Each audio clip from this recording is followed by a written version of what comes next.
Hello and welcome to my new tour video. In this video we're going to be taking an in-depth look at the new mixed aviary and flights. We're going to be taking a look at the Birdroom, the Budgie Birdroom, and we're going to be taking a look at the Budgie and Cockatiel Aviary.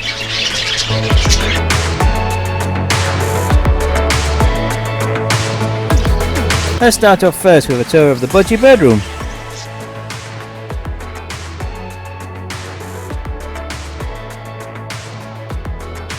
So the Budgie breeding birdroom is, well, for budgies it's 12 foot by 6 foot or 3.6 by 1.8 meters.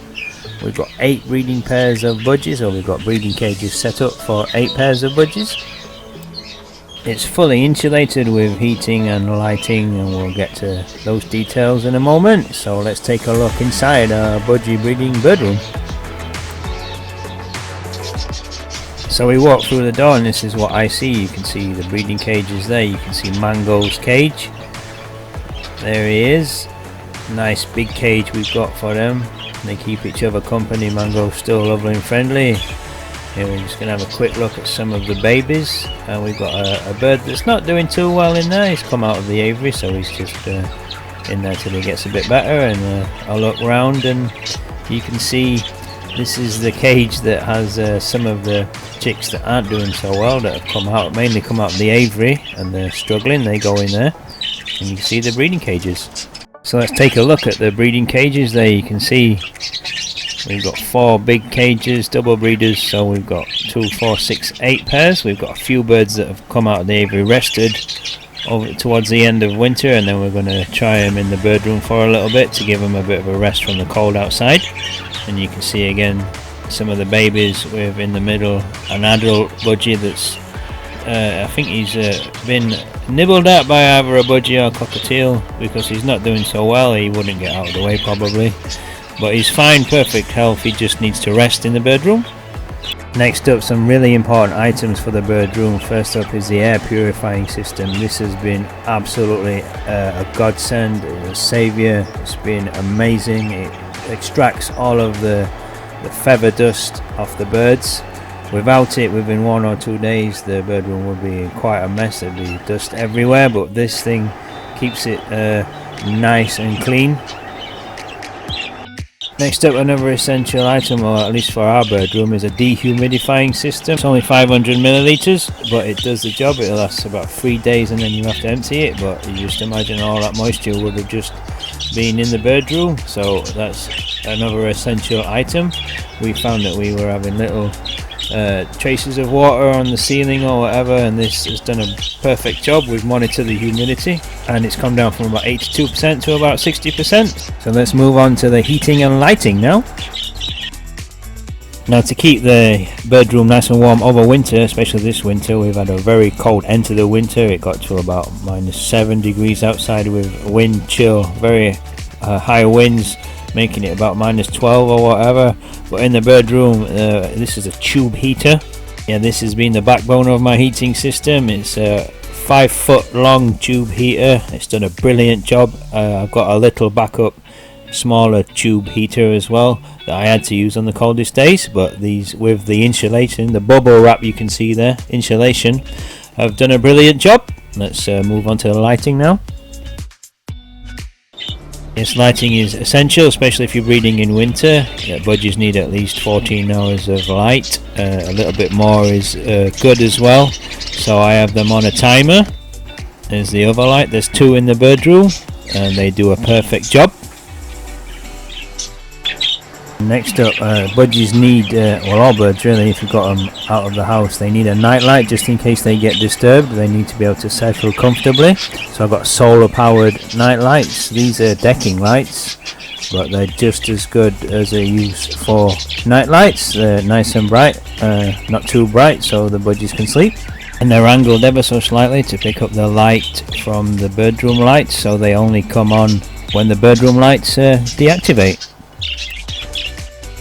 And I keep an eye on things, keep track on things with this little thermometer and clock and humidity sensor. It's a brilliant little device. It comes in very handy, especially in winter. Because we're just coming out of winter, I've got a few birds from the aviary in the bird room now. They've been rested. We've only got 5 chicks at the moment, but this is the oldest 2 from one box.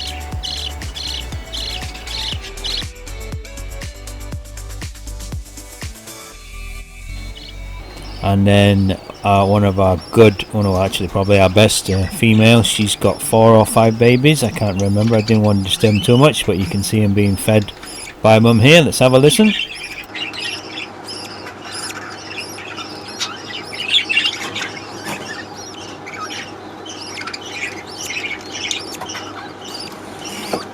Okay, so that's the bird room. Let's move on to the brand new mixed aviary. We've got a brand new zebra finch aviary, we've got a red rump parakeet flight, and we've got a mixed aviary for Canary, society finches and Bourkes parakeets. Let's have a quick look at the flight we made for the red rump parakeets. We've got a pair that we want to breed. It's kind of integrated into the main build. It's partitioned. We've got the zebra finch aviary, a new zebra finch aviary there. Here you can see the outside. We've got lots of bamboo inside and outside. We've got 6 bamboo newly planted in the bottom there. We've got pebble floor, mesh, and then pebbles over the top. We've got some nice nesting boxes. We've got some lovely wheatgrass nest baskets as well. Really nice. We've got some fake ivy as well. The front of the red room is protected by a giant plastic sheet, which cuts out a lot of the drafts, so it stays quite warm and snug for the zebra finches and the parakeets as well. Here's the view from the front. You can see the nest box there. Lots of perches and swings. We tried to go for the natural ones if possible. There's a sand-blasted perch right next to the nest box. Let's move on to the new mixed aviary that houses canaries, Bengalese finches and Bourkes parakeets. This is the outside. We've got 3 canaries in there. I thought there was 1 male bird and 2 females. Turns out that one of the females is male, started singing. We've got 11 society or Bengalese finches, and we've got 3 pairs of Bourkes parakeets. Let's take a look at some of the birds here together, how they get on. We've not really had any problems with them, all quite passive birds. That's why we built the mixed aviary and we keep them together. Now this is a new feature. It's a solar powered water fountain. It just pumps water from the bottom up to the top and then trickles down. The birds absolutely love it. They've been bathing in it quite a lot already. It's only been in there a day. Here you can see the kit without water charging. You can see the solar panel. It's not too big enough to get a nice charge for the batteries. For smaller birds like the finches, I've put some pebbles in the bottom, and I might need to put some in the smaller bowls in the middle, but so far they seem to be having no problems at all. Here you can see Canary having a nice bath. It seems perfect, really. It's going to be a nice thing to sit out and watch and enjoy in the summer as well while we're having a barbecue or whatever. Lovely to hear the sound of water trickling. You can see it mesh, well you can't see the mesh floor, and then pebbles again over the mesh so that critters can't get in and the birds are nice and safe. Here's one of my Rubino Bourkes parakeets, and you can see I like to put cameras everywhere. I like to do live streams. Here's a nest box that's being used by the society finches. And you can probably see the fake ivy, got a sandblasted perch in there as well, fake leaf trellis to cover the back. They got a mixture of perches. We've got some swings in there. Here's my Rosa Bourke, a lovely bird. You can see a nice another swing there. You can just about hear the canary singing. And then next up we can see the canary nest pans that the female is going crazy, filling with nest material. We can also see the camera there. Brilliant little thing to stream over YouTube. Show you guys the birds live and talk and chat and things like that. Here you can see an entrance hole that the birds use to go inside and out. All the flights and aviaries have an entrance hole to go inside to the shelter, and we'll take a look inside in just a second. Before we do that though, let's take a quick look at the fake tree we got in there. Does a nice job of blocking some of the draft coming in through the side. Lovely little thing for the birds to muck about in, and some more fake ivy and plastic leaves that you can see. So we're inside now. You can see the shelter. This is the red rump on the left, a little inside feeding station and shelter, and then you can see the zebra finch one on the right. We've got food bowls on the bottom with mesh so that seed and husks and things fall through into the containers you can see there. And we've got a few nest boxes and roosting boxes inside, some nice perches. There we can see the canary, one of the canary breeding cages. I don't think she's up to much at the moment, but we'll see. We've got some Bengalese finches that haven't been sexed yet. I haven't had the time to pair them up, so they're not really doing much at the moment. And then hopefully another pair. I think they're both male birds. The one on the left there, he's definitely been singing. The one on the right is yet to sing, but I'm going to try them. And then you can see the shelter for the mixed aviary, mesh bottom so that seed and things fall through to the containers at the bottom and then can just be emptied. It's a new thing after the giant mixed aviary I used to get out of control dirt wise. This new aviary with the new system, the new cleaning system, is a million times better. And let's move on to the I love solar powered things, as you can probably tell by now. Solar powered lights inside the shelter as well. And they do a brilliant job. Again, angled slightly is the sensor so that it picks up the inside light, and then when that goes off, the lights from the solar panel come on and don't waste too much energy. I've also got a camera inside so that I keep an eye on things and check for canaries singing and things like that. It's quite handy to save a bit of time. Also can use it for live streaming if I need to. And is one of the entrance holes for the red rumps. You can see the female outside. So that's the latest project, the new mixed aviary, all separate, or the species that don't really get on separated, and a bonus pair of red rumps that I wasn't really planning on getting. So that's that. We can have a look at the side of the aviary now, and then we can move on to the budgie and cockatiel, which hasn't really changed a lot. So I'm going to use a mixture of some old footage and some new footage, because like I say, it's more or less the same as it has been for years, but it's going to be good for people to have a look at that haven't seen it before. Before I do that, let's take a look at some other solar powered lights that I've got. I picked these up last night and tried them out, and they're really good. They're really bright and powerful, and they last a decent amount of time. So I'm going to show you them how I've got them set up at the moment, and then I might move a few inside the aviary, inside the mixed aviary, and then do a time-lapse video and show you the transition from day to night, and you can see the difference of the aviary from day to night.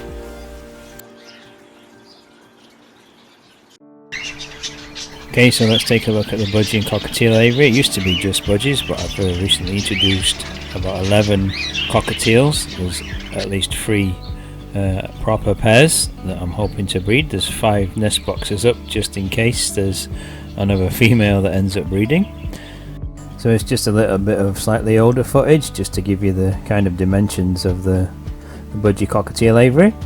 So this is how it looks today. Let's start from the outside. You can see the main bit to the left. That was the original aviary, and then we made an extension to the right so I can fit a lot of nest boxes up there.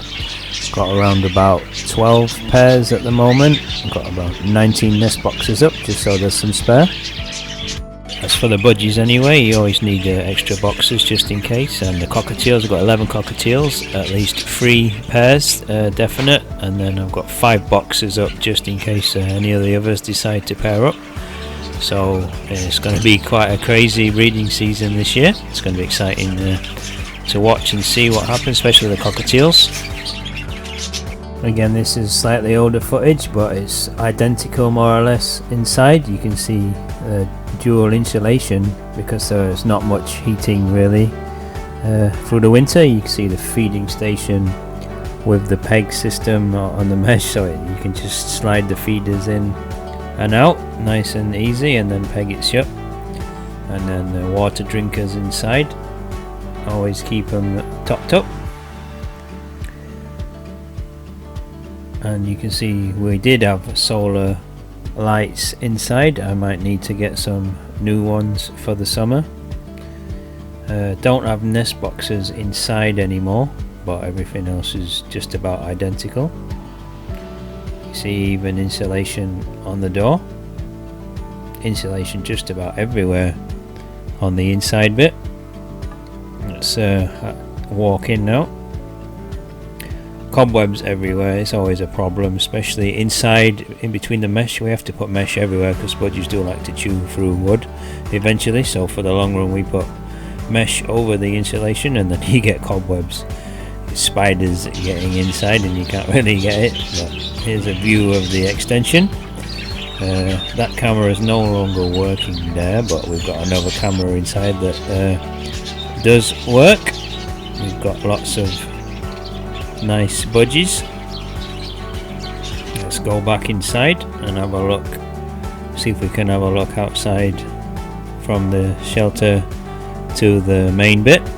Let's have a look. This has been made a slightly bit bigger for the cockatiels. You get to see more of the cockatiels in just a second, but this is more or less how it looks. Still identical, still got the ropes, still got all the perches there, budgie nest boxes, and well, we've got some cockatiel nest boxes. I just want to give you guys a look from the inside, and I'll show you the inside bit. So this is how it is today. You can see we've added a few new toys. So I'd just like to say thanks for watching this video. I just hope it gives, especially new subscribers, I've had quite a few new subscribers asking questions, getting a bit confused about the videos that I do. So this should clear a lot of things up. Goes in quite in detail, and I hope you've enjoyed it and I hope you've taken something from it. So thanks for watching. Take it easy, look after yourself, and I'll see you in the next video, and bye for now.